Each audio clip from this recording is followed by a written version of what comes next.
Every day, thousands of critical needs in India's most vulnerable communities, like early fever outbreaks or supply shortages, are reported on paper via handwritten notes or in scattered WhatsApp messages.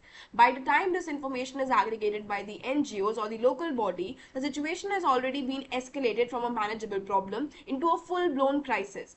We are essentially blind until the disaster is already visible. In a world of real time data, our most critical relief work is still operating on a wait and see model. So here we are, Team Vector, with our solution Relief OS. It is an AI-powered operating system for anticipatory humanitarian responses. We don't just digitize these paper reports and turn them into predictive intelligence. As you see here that Relief OS scans these handwritten notes, extracts the ground truth like these 8 fewer cases and medication shortages in Rohini Block C, and immediately correlates them with the real-time environmental context, such as a monsoon rain multipliers.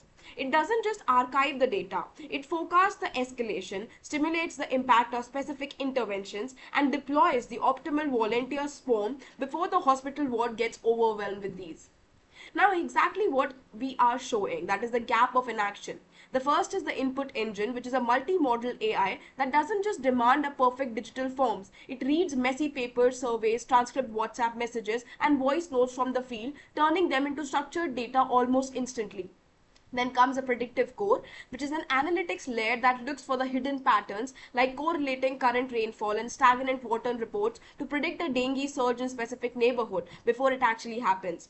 Then comes a decision superiority engine, which is a simulator that runs the what if scenarios for the NGOs, showing them the predicted impact. Example, sending 10 volunteers here will probably reduce the dengue surge cases by almost 25% before they even commit resources.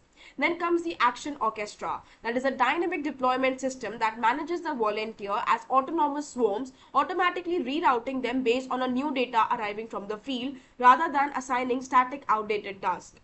Now, the reality of the ground is that we aren't focusing on slums or the rural workers to use the clunky apps. We are using the tools that they already use, that is the paper and the voice, and building the intelligence behind them. The maturity of the AI is that we aren't just using LLMs for chat. We are using casual AI, time series forecasting, and optimization to solve the logic, massive resource allocation program. So what factor? Like, you are providing the NGOs with an anticipatory command center. That is exactly what we are doing. That allows us to transition from that allows us to help them from being reactive, that is responding to crisis, to a state of being proactive, that is preventing them. With this, we like to come to an end. Thank you so much for being with us.